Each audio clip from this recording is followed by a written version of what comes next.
નિશ્ચય ટળ્યા ન ટળ્યાનું. સ્વામિનારાયણ હરે સંવત 1877 ભાદરવા સુધી બીજને દિવસ સ્વામી શ્રી સહજાનંદજી મહારાજ ગામ શ્રી સારંગપુર મધ્યે જીવા ખાચરના દરબારમાં ઉત્તરાદે દ્વાર ઓરડાની ઓસરીએ વિરાજમાન હતા અને સર્વ શ્વેત વસ્ત્ર ધારણ કર્યા હતા અને પોતાના મુખારવિંદની આગળ મુનિ તથા દેશ દેશના હરિભક્તની સભા ભરાઈને બેઠી હતી. પછી મુક્તાનંદ સ્વામીએ પૂછ્યું છે, જેને ભગવાનના સ્વરૂપનો નિશ્ચય પ્રથમ થઈને પછી મટી જાય છે તેને તે પ્રથમ નિશ્ચય થયો હતો કે નહોતો થયો? પછી સ્વયં પ્રકાશાનંદ સ્વામી બોલ્યા છે, જેને પોતાના જીવાત્માને વિશે નિશ્ચય થયો હોય તે તો કોઈ રીતે ટળે નહીં, અને શાસ્ત્રની રીતે જો નિશ્ચય થયો હોય તો શાસ્ત્રમાં ન મળે. એવું ચરિત્ર જ્યારે પરમેશ્વર કરે ત્યારે ભગવાનનો નિશ્ચય હોય તે ટળી જાય છે. પછી શ્રીજી મહારાજ બોલ્યા છે, શાસ્ત્રને વિશે તો પરમેશ્વરનું સમર્થપણું, અસમર્થપણું, કરતાપણું, અકર્તાપણું એવી અનંત જાતની વાત છે. માટે એવું કયું શાસ્ત્ર બહાર ચરિત્ર પરમેશ્વરે કર્યું હશે જે જેણે કરીને એનો નિશ્ચય ટળી ગયો? એ પ્રશ્નનો ઉત્તર કરો. પછી સર્વે મુનિ બોલ્યા છે, શાસ્ત્ર બહાર તો કોઈ ચરિત્ર નથી. માટે હે મહારાજ, એ જીવને નિશ્ચય થઈને પાછો ટળી જાય છે તેનું શું કારણ છે? પછી શ્રીજી મહારાજ બોલ્યા છે, જેને ભગવાનનો નિશ્ચય થાય છે તેને શાસ્ત્રે કરીને જ થાય છે. કાં જે શાસ્ત્રમાં પરમેશ્વરના પણ લક્ષણ કયા હોય અને સંતના પણ કયા હોય. માટે શાસ્ત્રે કરીને નિશ્ચય થાય તે જ અચળ રહે છે, અને શાસ્ત્ર વિના પોતાને મને કરીને જે નિશ્ચય કર્યો હોય તે નિશ્ચય ટળી જાય છે. અને વળી ધર્મની પ્રવૃત્તિનું જે કારણ છે તે પણ શાસ્ત્ર જ છે. અને જેને શાસ્ત્ર કોઈ દિવસ સાંભળ્યા જ નથી એવા જે અજ્ઞાની જીવ, તેમને વિશે પણ મા, બેન, દીકરી અને સ્ત્રી તેની વિગતિરૂપ જે ધર્મની મર્યાદા તે આજ સુધી ચાલી આવે છે તેનું કારણ પણ શાસ્ત્ર જ છે. કેમ જે શાસ્ત્રમાંથી કોઈકે પ્રથમ એવી વાત સાંભળી છે તે પરંપરાએ કરીને સર્વે લોકમાં પ્રવર્તી છે. માટે જેને ભગવાનનો નિશ્ચય થઈને ટળી જાય છે તેને તો શાસ્ત્રના વચનની પ્રતીતિ જ નથી. એ તો કેવળ મનમુખી છે ને નાસ્તિક છે. અને જો શાસ્ત્રની પ્રતીતિ હોય તો કોઈ કાળે પરમેશ્વરથી વિમુખ થાય જ નહીં. કારણ કે શાસ્ત્રમાં તો અનંત જાતના ભગવાનના ચરિત્ર છે. માટે પરમેશ્વર ગમે તેવા ચરિત્ર કરે પણ શાસ્ત્રથી બારણે હોય જ નહીં.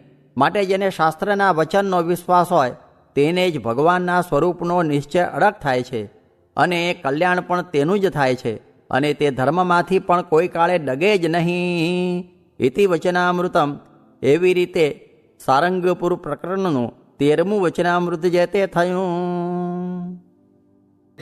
કરોડ રૂપિયા ખર્ચતા પણ આવા સાધુ મળે નહીં, ને કરોડ રૂપિયા દેતા પણ આ વાતું મળે નહીં, ને કરોડ રૂપિયા આપતા પણ મનુષ્ય દેહ મળે નહીં. ને આપણે પણ કરોડ જન્મ ધર્યા છે પણ કોઈ વખત આવો જોગ મળ્યો નથી. નીકર શું કરવા દેહ ધરવો પડે? સ્વામિનારાયણ હરે સ્વામીએ વાત કરી છે, માતાએ મહારાજને કહ્યું છે, મારો સ્ત્રીનો દેહ તે મને જાજુ સમજાય નહીં, તેથી થોડાકમાં કહો. પછી મહારાજે 64 લક્ષણ સાધુના કયા ને કહ્યું છે, એવા સાધુમાં જેણે આત્મબુદ્ધિ કરી તેને સર્વે સંપૂર્ણ થઈ રહ્યું. ને મહારાજે કહ્યું છે જે એવાના દર્શનને તો અમે પણ ઈચ્છીએ છીએ ઇત્યાદિ બહુ મહિમા કયો છે. સ્વામિનારાયણ સ્વામીએ વાત કરી છે, શ્વાન શુકર બિલાડ ખર તેના ટોળા માયલો જંત, તેને મૂકે કરી સંત, જો મળે સદગુરુ સંત. એમ કહીને કહ્યું છે, વસ્તુ નહીં કોઈ સંત સમાના, તે આપણને મળ્યા છે. સ્વામિનારાયણ સ્વામીએ વાત કરી છે, ભગવાનની કથા તો કેવી છે, જે ચોકિયાત આવીને કહે છે, જાગો જાગો, પછી જાગે તેથી ચોરનો ભય ટળી જાય, તેમ કથા તો એવી છે. સ્વામિનારાયણ સ્વામીએ વાત કરી છે, મોટા સંતનો સમાગમ તો ભગવાન ભેળું રહેવું તે કરતાં પણ અધિક છે. કેમ જે ભગવાન તો મનુષ્ય ચરિત્ર કરે, તેથી સમજણની કસર હોય તો સંશય થઈ જાય ને અવળું પડે. માટે સાધુનો સમાગમ અધિક છે. ને 10,000 રૂપિયા ખર્ચે તે કરતાં મંદિરના રોટલા ખાઈને સાધુનો સમાગમ કરે ને સમજવા માંડે તે અધિક છે.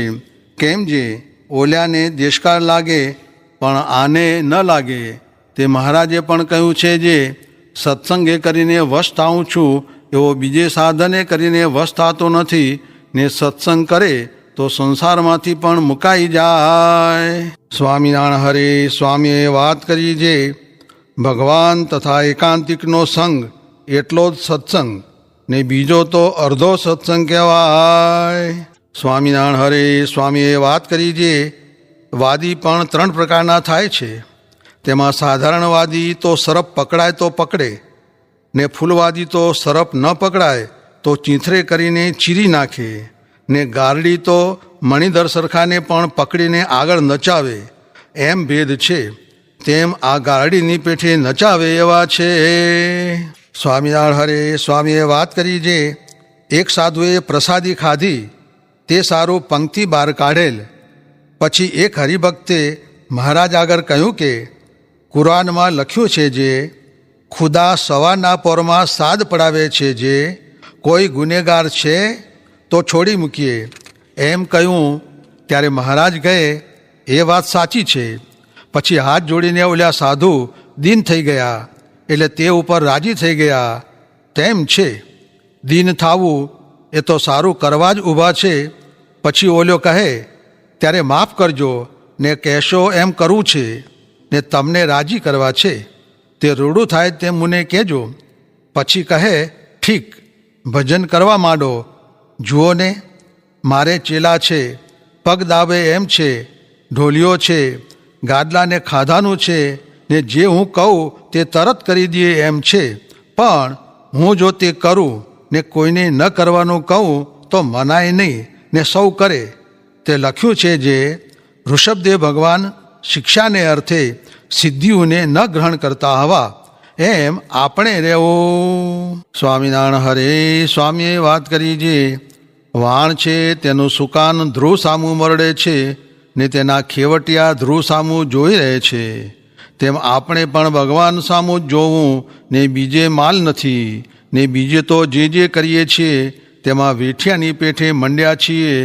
પહેલે પૂજત ગોરજું પ્રીત કરી મન માય, મુક્ત કહે સ્વાર્થ સરે ફેર ડારત ધ્રો માય. તે જ્યારે સમાગમ કરીશું ત્યારે વ્યવહાર વેઠરૂપ જણાશે.